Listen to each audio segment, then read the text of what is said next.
to be with you now in a world so loud.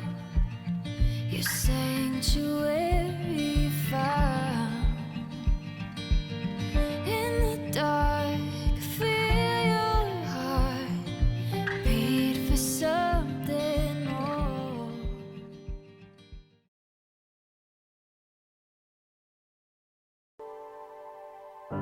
Selamat pagi jemaat yang dikasihi Tuhan. Salam sejahtera untuk kita semua. Saya berharap kita semua ada dalam keadaan baik pada saat ini, ada dalam perlindungan Tuhan. Dan kita bersyukur pada pagi hari ini kita boleh datang kembali memuji memuliakan nama Tuhan. Kita boleh beribadah bagi nama Tuhan. Saya mengajak kita semua untuk sama-sama berdoa. Kita menyerahkan ibadah ini ke dalam tangan Tuhan. Mari kita satukan hati, kita berdoa. Bapa di dalam sorga, kami sungguh bersyukur untuk kasih dan kebaikan Tuhan dalam kehidupan kami. Kami sungguh bersyukur untuk penyertaan Tuhan yang sempurna atas setiap kehidupan kami umat-Mu. Dan pada saat ini kami datang ke hadapan Tuhan, kami mau beribadah, memuji memuliakan nama Tuhan. Kiranya Tuhan memberkati ibadah ini dari awal sampai akhirnya, nama Tuhan dipermuliakan dan semua jemaat Tuhan boleh diberkati. Terima kasih Bapa di sorga, di dalam nama Tuhan Yesus Kristus, kami berdoa menyerahkan ibadah ini. Haleluya, amin.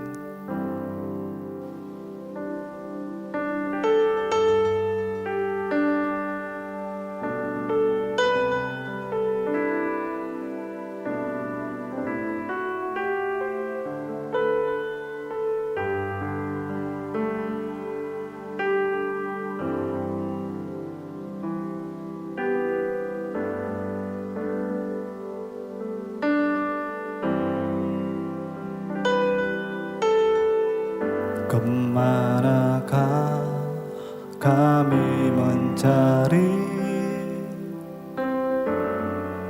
kasih sejati? Kemanakah kami berseru saat badai datang menderu? Yang kami tahu hanya Kau yang mampu pulihkan segala sesuatu. Kemanakah kami mencari kasih sejati? Kemanakah kami berseru saat badai datang menderu? Yang kami tahu hanya Kau yang mampu pulihkan segala sesuatu. Kami perlukan keajaiban-Mu, kami butuhkan sentuhan tangan-Mu. Kami tak dapat jalan sendiri, kami perlu Kau Tuhan.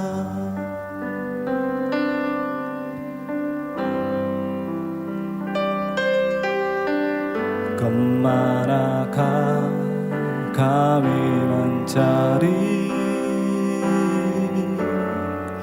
kasih sejati? Kemanakah kami berseru saat badai datang menderu?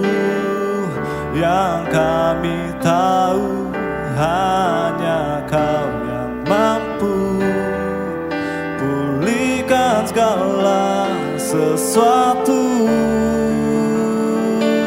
Kami perlukan keajaiban-Mu, kami butuhkan sentuhan Tuhan tangan-Mu, kami tak dapat jalan sendiri. Kami perlu Kau Tuhan, kami perlukan keajaiban-Mu. Kami butuhkan sentuhan tangan-Mu. Kami tak dapat jalan sendiri. Kami perlu Kau Tuhan.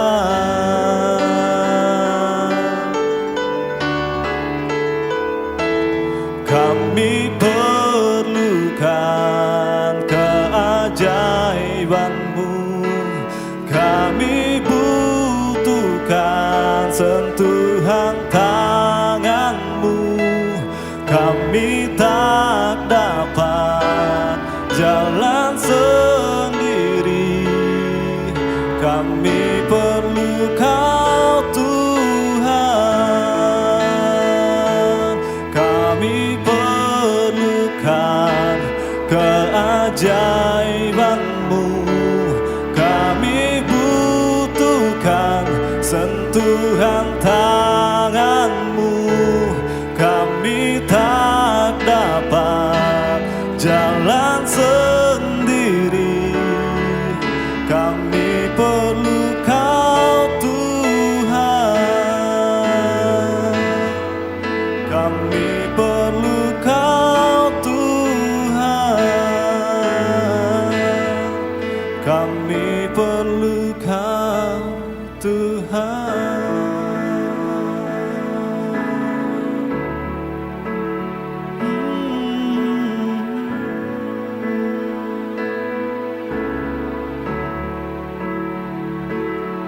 Kami sungguh perlu Kau Tuhan. Oh, kemanakah kami harus pergi? Engkaulah keterangan jiwa kami. Oh, terhadap siapakah kami berseru? Engkaulah pertolongan kami.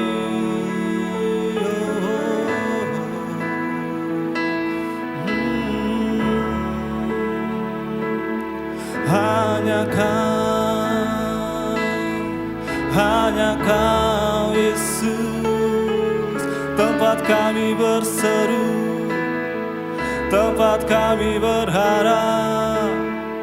Kami temukan ketenangan, kedamaian. Engkau beri kekuatan yang baru di tengah badai sekalipun. Di tengah badai yang menderu, Kau ada, memberi kekuatan, memberi keselamatan. Terima kasih Tuhan. Di dalam segala keadaan, Engkau tetap ada, memberikan keselamatan, memberikan ketenangan. Engkaulah perteduhan bagi setiap jiwa yang berseru.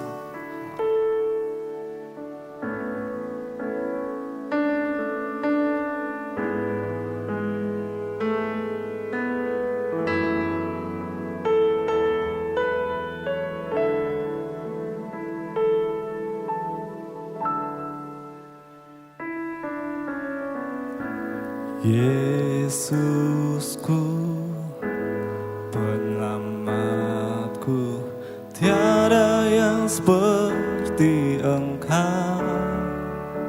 Setiap hari ku memuji keajaiban kasih-Mu.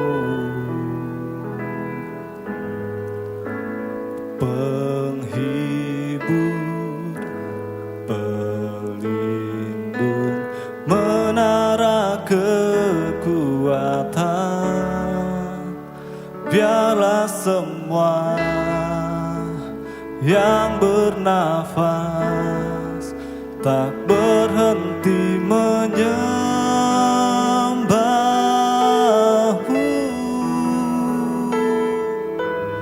Nyanyi dan bersoraklah bagi Dia, pujian, hormat, kuasa bagi Raja. Gunung tunduk, laut bergelora mendengar nama-Mu. Ku bersuka atas perbuatan-Mu, selamanya ku kasihi Engkau Tuhan. Tiada janji seperti yang ada padamu.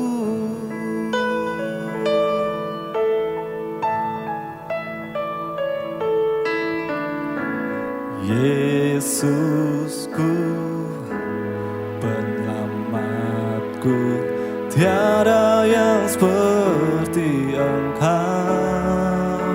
Setiap hari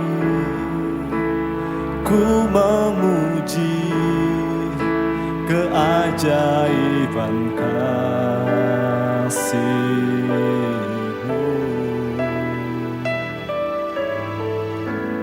Penghibur, pelindung, menara kekuatan. Biarlah semua yang bernafas tak berhenti menyembah-Mu.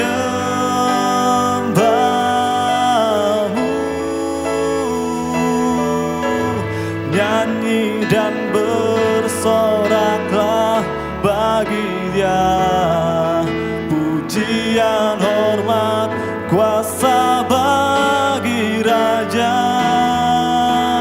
Gunung tunduk, laut bergelora mendengar nama-Mu.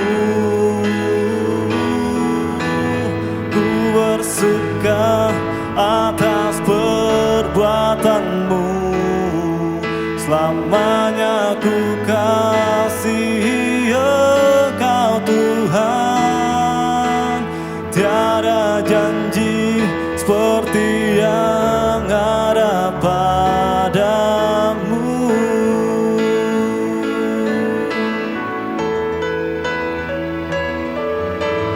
Nyanyi dan bersoraklah bagi Dia, pujian, hormat, kuasa bagi Raja.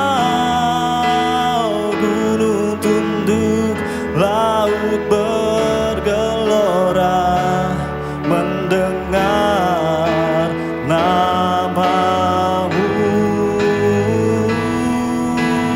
Ku bersuka atas perbuatan-Mu, selamanya ku kasihi Engkau Tuhan. Tiada janji seperti yang ada pada, tiada janji seperti yang ada pada, tiada janji seperti yang ada padamu.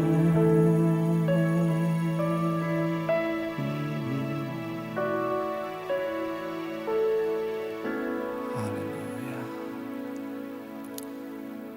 Sungguh tiada janji seperti yang ada padamu, Tuhan kami, Yesus Kristus, penyelamat jiwa kami. Kami sungguh bersyukur memiliki Allah yang dahsyat dan luar biasa. Allah yang hidup, Allah yang bersama-sama dengan kami. Terima kasih Tuhan, terima kasih. Kami sungguh bersyukur pada pagi hari ini. Kami boleh menaikkan nyanyian pujian pengagungan kami.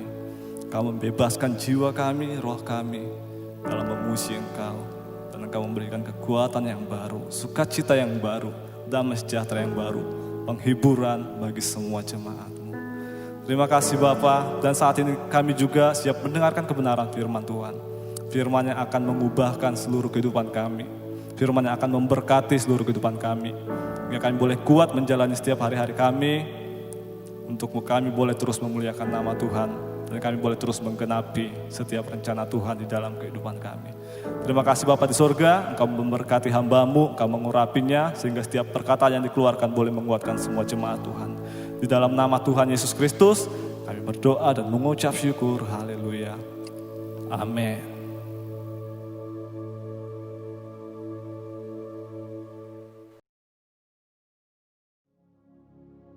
Shalom. Puji Tuhan, kita bertemu lagi, kita bertemu kembali pada hari ini. Hari yang diberkati Tuhan, dan kembali kita akan belajar satu tema yang berjudul influence atau pengaruh atau berdampak. Mari kita buka dari Filipi pasal yang kedua ayat 12 sampai ayat yang ke-15. Filipi pasal yang kedua ayat yang ke-12 sampai ayat yang ke-15. Dengan pelan-pelan saya akan bacakan dan mari kita simak masing-masing di Alkitabnya. Hai saudara-saudaraku yang kekasih, kamu senantiasa taat. Karena itu tetaplah kerjakan keselamatanmu dengan takut dan gentar. Bukan saja seperti waktu aku masih hadir, tetapi terlebih pula sekarang waktu aku tidak hadir. Karena Allah lah yang mengerjakan di dalam kamu, baik kemauan maupun pekerjaan menurut kerelaannya. Lakukan segala sesuatu dengan tidak bersungut-sungut dan berbantah-bantahan. Supaya kamu tiada beraib dan tiada bernoda. Sebagai anak-anak Allah yang tidak bercela di tengah-tengah angkatan yang bengkok hatinya dan yang sesat ini. Sehingga kamu bercahaya di antara mereka seperti bintang-bintang di dunia. Ayat terakhir saya akan bacakan sekali lagi. Supaya kamu bercahaya di antara mereka seperti bintang-bintang di dunia. Ingat, kalau kita bicara bintang, bintang itu tidak bisa dilihat dari semua sisi. Ketika kita ada di Jakarta, hari ini kita ada di Jakarta di daerah Kelapa Gading. Ketika kita melihat sebuah bintang, belum tentu kita bisa melihat bintang itu ketika kita ada di tempat lain. Belum tentu kita bisa melihat bintang itu ketika kita ada di Bogor, ketika kita ada di Serang, ada di Lampung misalkan. Artinya apa? Bintang diminta oleh Tuhan untuk bercahaya pada wilayahnya. Seperti kita, Allah ingin supaya kita bercahaya. Allah ingin kita bersinar. Allah ingin kita berdampak di mana kita berada. Allah ingin kita berdampak di mana kita ditempatkan. Allah ingin kita berdampak di mana Tuhan utus kita. Ada dua jenis manusia yang ada di dunia ini. Yang pertama, manusia yang membawa pengaruh buruk. Kalau kita main sama dia, rasa-rasanya hal-hal yang buruk sering banget terjadi. Kita mungkin banyak menghabiskan waktu-waktu untuk hal-hal yang gak ada gunanya. Kita mungkin banyak menghabiskan waktu untuk hal-hal yang gak penting gitu loh. Bahkan ada karakter-karakter baik yang pernah kita bangun jadi hancur karena bermain dengan orang-orang yang punya karakter buruk ini. Bahkan Alkitab bilang gini, pergaulan yang buruk merusakkan kebiasaan yang baik. Ada orang punya pengaruh buruk yang pertama. Yang kedua, ada orang yang membawa kita pada pengaruh yang baik. Pengaruh yang baik yang tadinya kita malas beribadah, jadi beribadah. Yang tadinya kita gak kenal Tuhan, jadi intim sama Tuhan. Yang tadinya kita gak pengen doa, kita jadi bangun tidur dengan berdoa. Nah ini orang-orang yang membawa karakter baik. Ini orang-orang yang membawa pengaruh baik. Pertanyaannya, ada di posisi mana kita ini? Apakah kita jadi orang yang membawa pengaruh buruk? Ataukah kita menjadi orang yang membawa pengaruh baik bagi sekitar kita? Ada dua alat yang cukup unik sebenarnya fungsinya. Ada yang namanya termometer. Termometer itu sebuah alat yang kondisinya ditentukan oleh sekitar.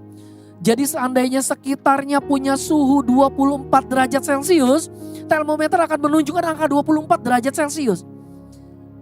Kalau seandainya suhu di ruangan itu punya suhunya 27 derajat Celcius, termometer akan menunjukkan suhu 20 derajat Celcius. Jadi kondisi si termometer ditentukan oleh kondisi sekitarnya. Nah, ada satu alat yang cukup unik lagi, namanya termostat. Termostat ini keberadaannya justru mengubahkan dunianya. Keberadaannya justru mengubahkan kondisi sekelilingnya. Contohnya misalkan termostat ini di setel untuk 15 derajat Celcius. Ketika kita taruh termostat ini dengan suhu 15 derajat Celcius, dapat dipastikan sekitarnya akan memiliki suhu 15 derajat Celcius. Artinya kita akan masuk satu ruangan yang dingin. Karena apa? Karena termostatnya disetel 15 derajat Celcius. Tapi kalau termostatnya kita setel 30 derajat Celcius gitu. Begitu kita masuk satu ruangan kita pasti sudah kegerahan. Karena apa? Karena termostatnya ini menguasai sekelilingnya. Membawa pengaruh bagi sekelilingnya. Membawa dampak bagi sekelilingnya. Justru dia yang mengubahkan. Pertanyaannya ketika kita ada di satu tempat, apakah kita jadi orang yang mengubahkan tempat itu menjadi lebih baik? Atau kita justru ikut dalam pergaulan yang gak benar? Pergaulan yang gak berkenan di hadapannya Tuhan. Ingat ya, setiap aktivitas yang kita lakukan pasti akan menghasilkan dampak. Baik bagi diri kita sendiri maupun bagi orang lain.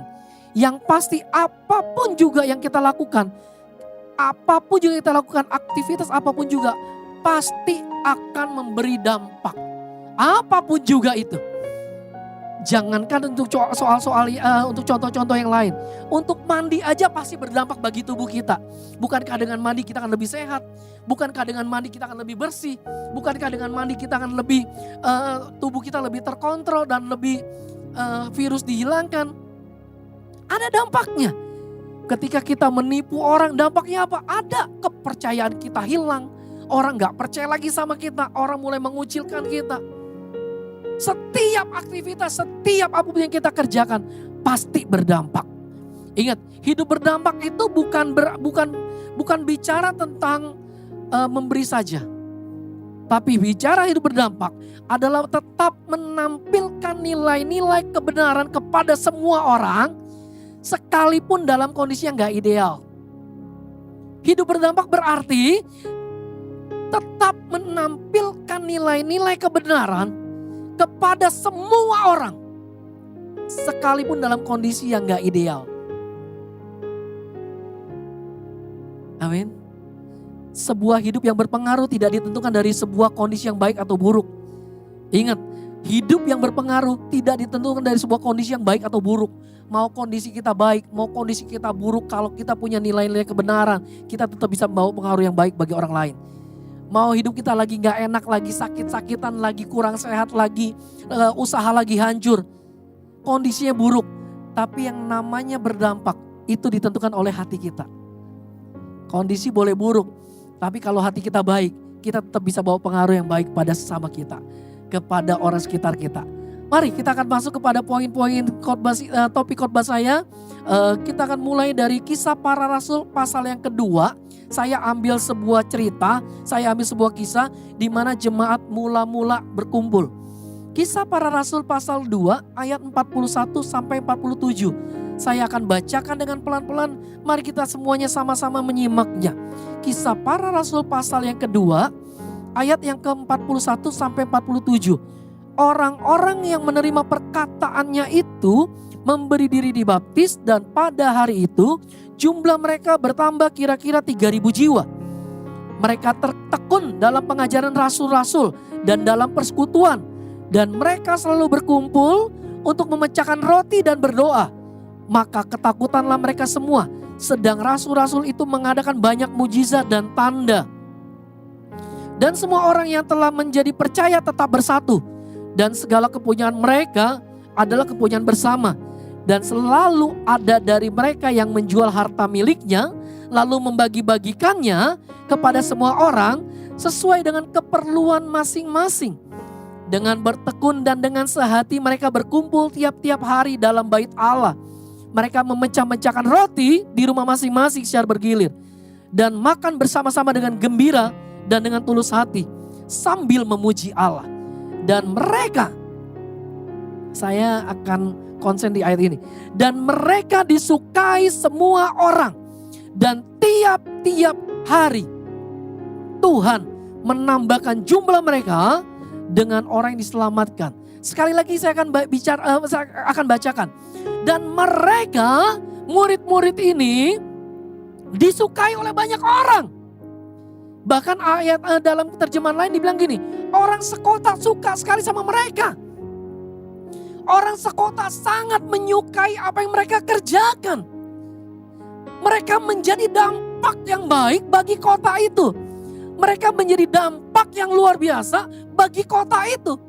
Bahkan beberapa hari lalu ketika saya sharing di acara PM, saya katakan bahwa Daniel, ketika Daniel ada di satu kerajaan, rajanya sampai bilang gini, semuanya harus menyembah Allahnya Daniel.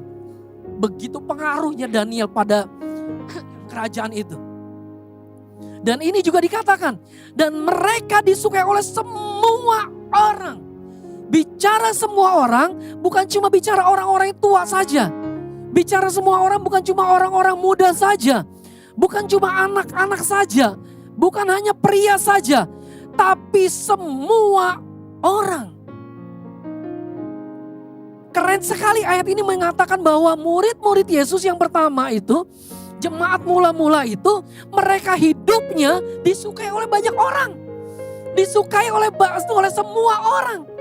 Pertanyaannya, apakah kita saat ini sudah jadi murid Yesus dan kita disukai oleh semua orang? Atau jangan-jangan ketika orang melihat kita rasanya empet banget. Atau jangan-jangan ketika orang melihat kita, orang akan melihat gini, aduh dia lagi masalah lagi deh. Ataukah orang ketika melihat kita, orang akan melihat gini, asik bisa ketemu dengan dia. Artinya ketika saya ketemu dengan dia, ada solusi dari kehidupan saya. Saya dapat motivasi-motivasi yang baik. Saya bisa menceritakan masalah saya kepada orang itu. Dan orang itu selalu mendoakan saya. Ataukah kita orang seperti orang yang tadi yang kedua ini? Atau orang justru menjauhi kita. Karena apa yang kita pernah lakukan di masa-masa lalu. Pertanyaannya, sudahkah kita berdampak? Hari ini kita akan belajar. Ada 5 alasan mengapa jemaat mula-mula disukai oleh banyak orang. Yang pertama, kenapa jemaat mula-mula bisa disukai oleh banyak orang? Yang pertama, karena mereka adalah jemaat yang mau bertobat. Ayat pertama tadi dikatakan begitu. Orang-orang yang menerima perkataannya Petrus itu memberi diri dibaptis. Mereka memberi diri dibaptis, mereka bertobat. Dan mereka bisa bertambah 3.000 jiwa. Orang-orang yang bertobat siapa sih? Orang-orang yang bertobat adalah orang yang mengakui keterbatasan hidupnya. Orang-orang yang bertobat adalah orang yang mengakui bahwa setiap firman yang datang bagi hidupnya adalah firman yang bisa dijadikan alat untuk mengubah hidupnya. Banyak orang ketika firman itu disampaikan, justru disampaikan gini, ini firman bukan buat saya ini. Ini firman buat bapak itu tuh. Ini firman buat bapak itu tuh, buat ibu itu tuh yang suka ngegosip. Tapi dia gak pernah yang nama introspeksi diri. Bahwa firman itu buat saya. Dengan firman ini hidup saya harus diubahkan. Dengan firman ini saya harus semakin dikuatkan. Dengan firman ini saya harus berjalan lebih dan lebih lagi dalam kebenaran. Pertanyaannya, sudahkah kita bertobat? Jangan-jangan kita ada di satu tempat yang namanya tempat perkumpulan rohani. Tapi kita gak pernah bertobat. Karena apa? Karena kita gak pernah mengubah karakter kita. Tadi pagi ketika saya menyiapkan materi khotbah saya terus diingatkan dengan sebuah lagu waktu saya masih sekolah minggu dulu. Atau saya waktu remaja ya, saya agak lupa sih. Lagu itu bilang begini, sedikit demi sedikit, setiap hari, setiap sifat, Yesus mengubahku. Dia ubahku, oh juru selamat. Ku bukan seperti yang dulu lagi. Artinya apa? Harusnya ketika kita kenal siapa Yesus, ketika kita jalan dalam jalannya Yesus, jalan dalam kebenarannya Yesus, ketika kita dengar firman dan hati kita siap diubahkan, harusnya karakter kita semakin hari semakin diperbaharui. Dan ketika karakter kita diperbaharui, saya yakin kita akan bisa jadi dampak bagi orang lain. Yang pertama dari 5 alasan jemaat mula, kenapa jemaat mula-mula disukai orang banyak?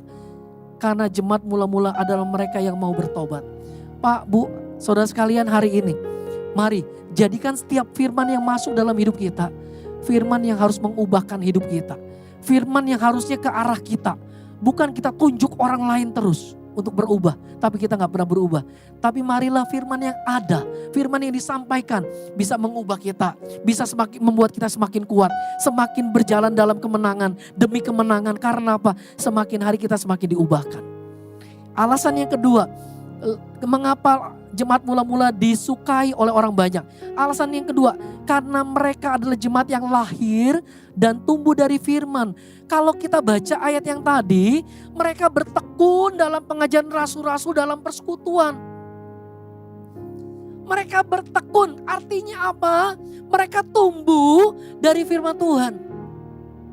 Firman Tuhan harus menjadi dasar nilai-nilai kebenaran hidup orang percaya. Yang setuju katakan amin. Hidup kita bukan harus kata orang, enggak. Hidup kita bukan apa kata horoskop. Hidup kita bukan apa kata sio.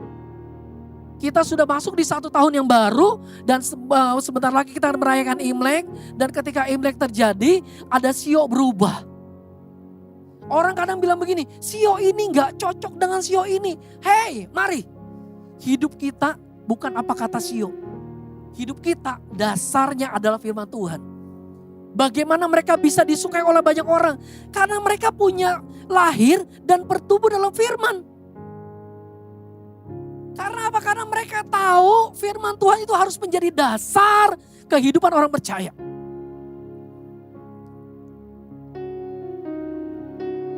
Orang yang berdampak adalah orang yang hidupnya dasarnya dari firman Tuhan. Kalau kita baca dalam Injil Lukas pasal 2 ayat 52. Ada satu ayat yang jarang sekali orang-orang membacakannya dalam khotbah. Ayat itu bilang gini, Lukas pasal 2 ayat 52. Dan Yesus semakin bertambah besar, bertambah hikmatnya dan besarnya, dan makin dikasihi oleh Allah dan manusia. Ingat, ketika Yesus makin bertambah besar, ini bukan cuma bicara usia, ini bukan cuma bicara tubuhnya semakin membesar, ini bukan cuma bicara suaranya mungkin mulai berubah, tapi Yesus semakin dikasihi oleh Allah dan manusia. Artinya apa? Yesus bukan cuma tambah besar secara tubuh, tapi hikmatnya juga. Roh takut akan Tuhan juga semakin bertambah atas hidupnya. Untuk itu Yesus semakin dikasihi oleh Allah. Yesus semakin dikasihi oleh manusia karena apa? Karena dia bukan cuma hidup. Apa kata dia hanya hidup, hanya apa kata Allahnya saja. Apa kata firman Tuhan saja. Mengapa jemaat mula-mula bisa disukai oleh banyak orang? Alasan yang kedua, karena mereka lahir dan bertumbuh dalam firman Tuhan. Mari kita lahir dan tumbuh dalam firman Tuhan. Biarlah firman Tuhan boleh menjadi dasar kebenaran hidup kita. Biarlah firman Tuhan boleh menjadi pegangan hidup kita. Biarlah firman Tuhan boleh menjadi tonggak utama kebenaran hidup kita. Apapun masalahnya, firman Tuhan harus jadi yang utama dari hidup kita.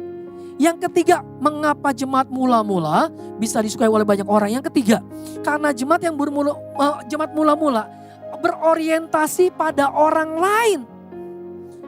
Bukan pada diri sendiri, bukan pada egonya sendiri. Mari kita baca dari ayat lanjutan tadi. Ayat itu bilang begini, dan mereka berkumpul memecahkan roti dan berdoa. Ayat lanjutannya dia bilang gini, dan semua orang yang telah menjadi percaya bersatu, dan segala kepunyaan mereka adalah kepunyaan bersama. Dan selalu ada dari mereka yang menjual miliknya, lalu membagi-bagikannya kepada semua orang sesuai dengan keperluannya masing-masing. Yang ketiga, alasannya kenapa mereka disukai oleh banyak orang. Alasan yang ketiga adalah mereka berorientasi pada orang lain, tidak egois. Amsal katakan gini, ada satu anak itu punyaku dan satu lagi punyaku juga. Artinya gini, orientasinya bukan pada kita, bukan pada diri kita, tapi pada kebutuhan orang lain. Awal-awal pandemi COVID terjadi, banyak orang mulai borong di supermarket. Mereka mulai ngeborong apapun yang ada di supermarket. Bahkan supermarket kosong dalam waktu sekejap. Alasannya sederhana, supaya mereka punya stok makanan. Mereka lupa bahwa ada banyak orang yang masih saat ini belum makan. Yang mereka juga butuh akan kebutuhan itu. Akan sembako itu. Mereka lupa dan mereka hanya mementingkan dirinya sendiri. Ketika Yesus bertemu dengan satu orang kaya. Dalam kisahnya Yesus bilang begini. Agar menjadi sempurna. Yesus katakan jualah segala milikmu. Dan berikanlah kepada orang miskin. Artinya gini. Mari jangan cuma fokus kepada diri sendiri. Bukan hanya fokus kepada keperluan sendiri. Tapi juga mari kita belajar memperhatikan orang lain juga. Belajar memperhatikan kebutuhan-kebutuhan orang lain juga. Supaya hidup kita semakin berdampak.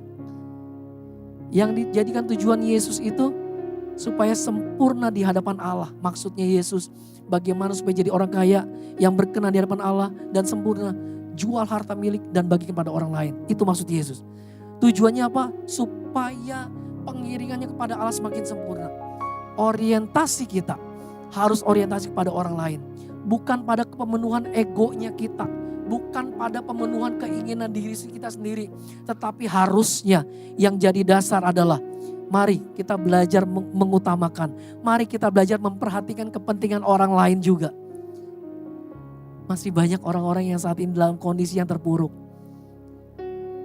COVID-19 membawa begitu banyak perubahan dalam hidup kita. Dalam hidup kota kita.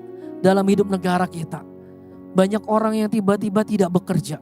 Banyak orang yang tiba-tiba susah cari makan. Pak, Bu, yuk perhatiin yuk. Belajar memperhatikan orang sekitar yuk. Belajar yuk memperhatikan. Mungkin di sekitar kita Tuhan kirimi ada yang namanya tukang parkir. Mungkin di sekitar kita Tuhan kirim ada yang namanya orang yang tidak punya uang untuk beli makanan. Gak mahal kok kalau cuma nasi, sayur dan telur. Belajar memberkati yuk. Supaya orang lain bisa dicukupkan kebutuhannya. Bukan karena kita sudah cukup. Tapi Tuhan mau kita semakin sempurna. Dengan cara apa? Belajar memenuhi kebutuhan orang lain. Itu yang ketiga. Yang keempat. 5 alasan jemaat mula-mula disukai banyak orang. Alasan yang keempat adalah karena mereka adalah jemaat yang bersaksi dan memberitakan Injil. Yang keempat, kenapa mereka bisa disukai banyak orang? Karena mereka mulai bersaksi akan kebaikan Kristus. Mereka mulai menginjil bahwa bertobat itu penting. Supaya kita bisa masuk dalam kerajaan yang kekal. Sudahkah kita bersaksi hari ini?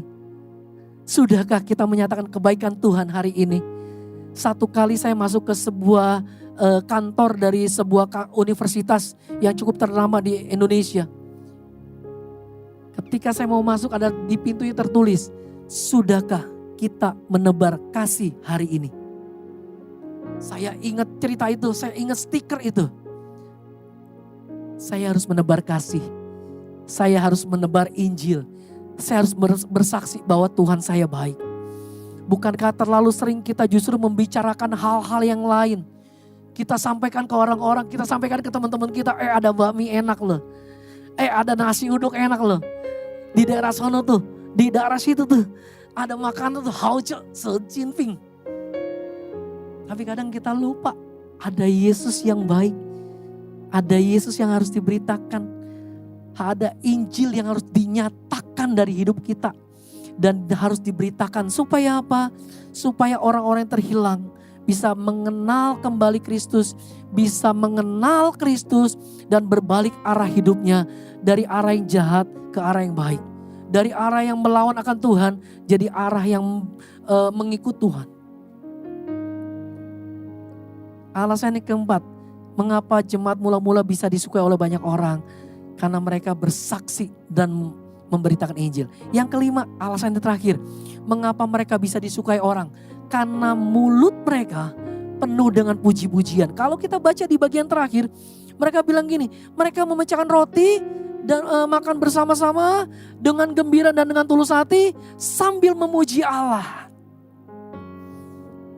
Kadang-kadang kita di gereja mulut kita buat memuji Allah. Sudahkah kita memuji Allah di luar? Jangan-jangan kita pakai mulut kita yang satu untuk memuji Tuhan, untuk menyembah Tuhan, untuk berdoa kepada Allah yang hidup, itu baik. Tapi sudahkah kita menyembah Tuhan ketika kita ada di luar? Sudahkah kita memuji Tuhan ketika kita sedang mengendarai kendaraan? Sudahkah kita menyembah Tuhan di hidup kita ketika kita ada di luar? Pak, Bu, saudara sekalian, mari biarlah hidup kita penuh puji-pujian. Bukan penuh persungutan, bukan penuh omelan, bukan penuh hal-hal yang najis di hadapan Tuhan. Tapi hidup kita harus tetap berkenan di hadapan Tuhan dengan cara apa? Mari, biarlah hidup kita penuh puji-pujian. Bukan hanya jago nyanyi, tapi jago praktek. Ketika ngalamin hal-hal gak enak, biar hidup kita penuh puji-pujian. Belajar mengucap syukur. Mengucap syukur itu gak gampang, tapi juga gak susah. Mengucap syukur gampang dilakukan ketika ke dalam kondisi yang enak. Bisakah kita mengucap syukur ketika kondisi kita gak enak? Mari kita tetap memuji Tuhan.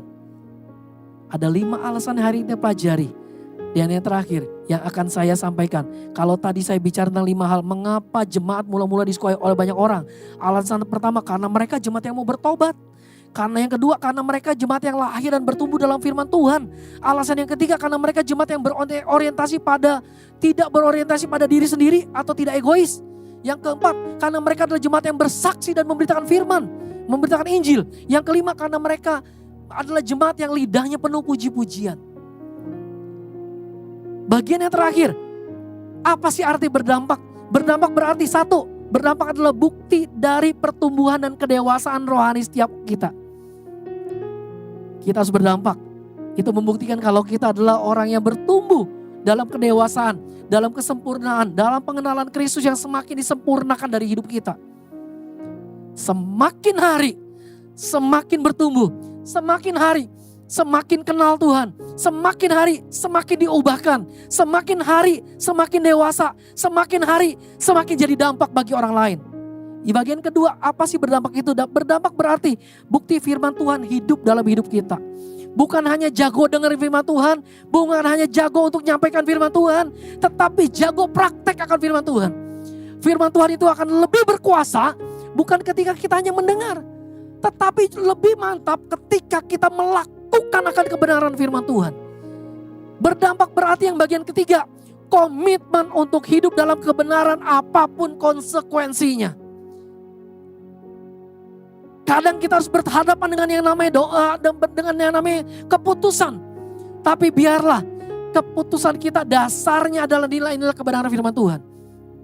Bagaimana kita berdampak? Berdampak berarti komitmen hidup benar. Seperti Yusuf, seperti Daniel, seperti Sadrah, Mesak, Abednego. Tetap hidup dalam kebenaran apapun konsekuensinya. Mari kita jadi jemaat yang bertumbuh. Mari kita jadi jemaat yang berdampak. Jadi jemaat yang terus berkembang dalam kedewasaan. Semakin hari semakin dewasa, semakin hari semakin setia mengikut Tuhan. Dan semakin hari semakin membawa dampak yang baik bagi setiap orang di sekitar kita. Kiranya Tuhan Yesus memberkati. Puji Tuhan saudara, kita sudah mendengar firman Tuhan yang luar biasa. Bagaimana kita bisa berdampak. Seperti jemaat mula-mula yang disukai banyak orang. Karena mereka bertobat. Karena mereka mau belajar firman. Dan mereka mau bertumbuh dalam pengenalan firman. Mereka juga berani bersaksi. Dan mereka memuliakan Tuhan. Berdampak yang baik artinya kita juga bertobat dan mau mempraktekkan firman Tuhan apapun yang terjadi. Puji Tuhan, terima kasih buat hambanya Pak Hengki yang luar biasa menyampaikan firman Tuhan, memberkati kita semuanya. Tuhan Yesus memberkati. Mari saudara, kita akhiri ibadah kita dan saya undang kita semua berdiri. Mari bersama-sama kita berdoa. Tuhan Yesus, kami bersyukur buat segala berkat-Mu dalam ibadah yang sudah terselenggara saat ini Tuhan. Kami percaya Tuhan saat kami menaikkan pujian penyembahan kepada Engkau, Tuhan disukakan dan kuasa bekerja melingkupi hati kami, hidup kami. Sehingga hidup kami boleh semakin bersemangat, semakin berubah ke arah yang baik Tuhan. Dan firman-Mu sudah diberitakan Tuhan. Biarlah kami mau praktekkan setiap firman Tuhan. Sehingga hidup kami boleh benar berdampak untuk orang lain. mereka boleh mengenal Tuhan dan diselamatkan. Terima kasih Tuhan Yesus, hamba doakan buat setiap umat-Mu dimanapun berada. Semua yang mengikuti ibadah bersama-sama saat ini, Tuhan memberkati mereka. Apapun yang menjadi pergumulan mereka, biarlah Tuhan kami semakin yakin bahwa Tuhanlah jawaban setiap pergumulan kami. Dan kami percaya Engkau tidak pernah meninggalkan kami.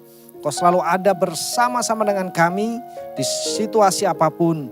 Sehingga kami boleh tetap berharap kepada Tuhan dan melakukan setiap kewajiban kami dengan bertanggung jawab. Dan kami percaya pemulihan Tuhan terjadi atas hidup kami.